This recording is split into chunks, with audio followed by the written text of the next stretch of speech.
Bismillahirrahmanirrahim. Assalamu alaikum dear students. How are you? I hope you'd be fine. This is new syllabus primary mathematics workbook 3B. आज हम करने लगे हैं fraction से related कुछ questions. तो आ जाइए पेज नंबर 39 पर, वर्कशीट 1A है और हमारा टॉपिक है आज इक्विवेलेंट फ्रैक्शंस। वीडियो आप एंड तक जरूर देखिएगा, इंशाल्लाह आज बहुत अच्छी चीजें आपको सीखने को मिलेंगी। और अच्छी लगे तो लाइक कमेंट शेयर कीजिएगा, चैनल सब्सक्राइब नहीं किया तो प्लीज सब्सक्राइब कर लीजिए। बढ़ते हैं हम क्वेश्चन नंबर 1 पार्ट ए की तरफ, जिसमें हमें एक फ्रैक्शन दिया हुआ है और एक अदद हमारे पास फिगर है स्टूडेंट्स, और हमें उसी के अकॉर्डिंगली इसको कलर करना है। तो बच्चों याद रखो कि जो नीचे वाला नंबर होता है ये हमेशा टोटल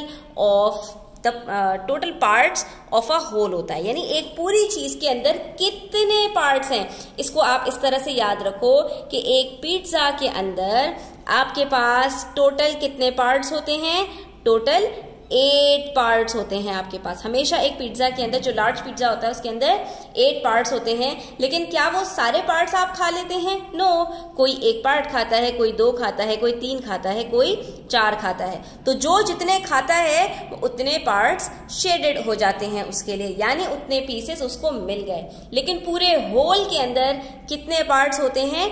8 पार्ट्स होते हैं। तो फॉर एग्जाम्पल अगर मैंने 3 पार्ट्स खाए तो मैं क्या कहूंगी?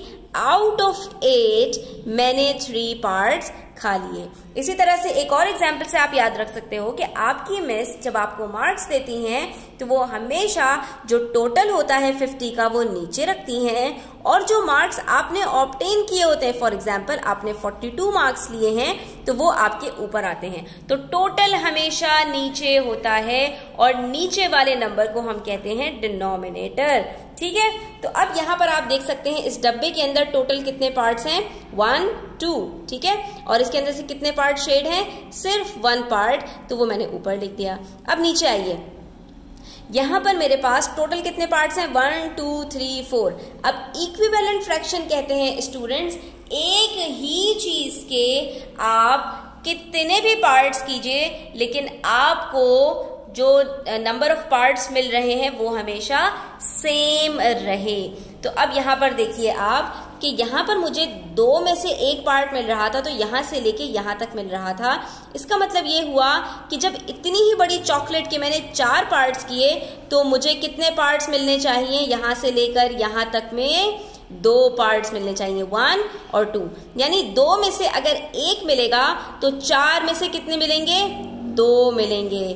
तो जब अगर यही 2 पार्ट्स के बजाय 4 पार्ट्स में चॉकलेट डिवाइड होगी तो मुझे कितने पार्ट्स मिलेंगे? 2 पार्ट्स। ठीक है, यानी इसका मतलब ये होता है, इक्विवेलेंट का मतलब ये होता है स्टूडेंट्स, इक्विवेलेंट निकला है इक्वल से, बिल्कुल बराबर से।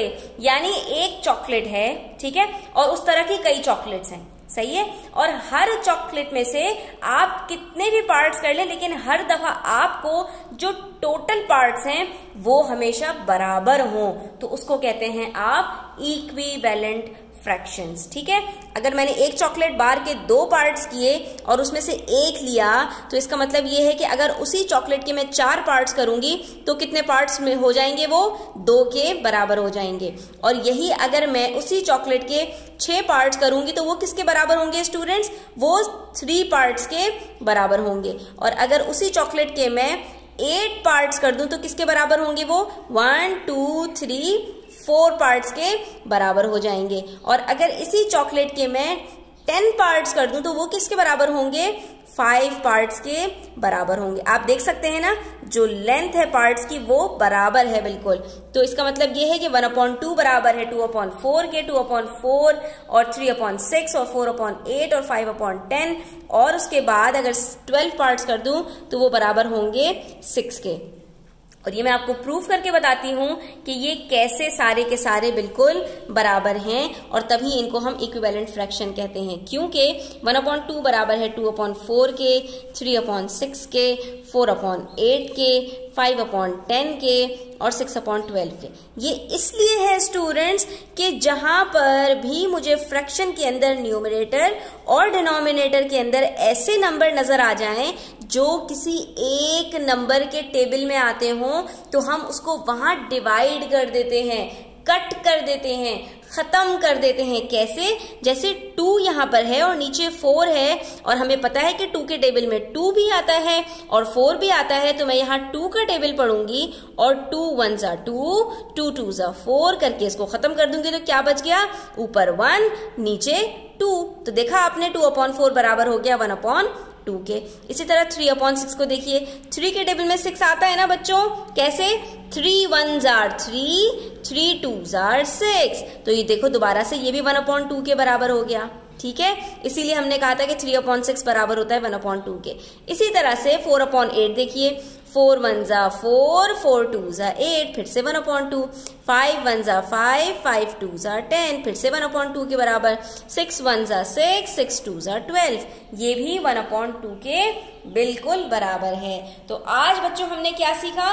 हमने सीखा इक्विवेलेंट फ्रैक्शंस क्या होते हैं। तो आप समझ गए, एक चॉकलेट की बार है, उस तरह की कई बार्स हैं, हर एक में आप डिफरेंट पार्ट्स कर रहे हैं। किसी में आपने सिर्फ 2 पार्ट्स किए लेकिन 1 पार्ट लिया, किसी में आपने 4 पार्ट्स किए लेकिन 2 पार्ट्स आपने किए, 2 पार्ट्स आपने लिए, किसी में 6 पार्ट्स किए लेकिन 3 आपने लिए, 8 पार्ट्स किए तो 4 लिए, 5 किए तो 10 किए तो 5 लिए, और इसी तरह से 12 किए तो 6 ले लिए।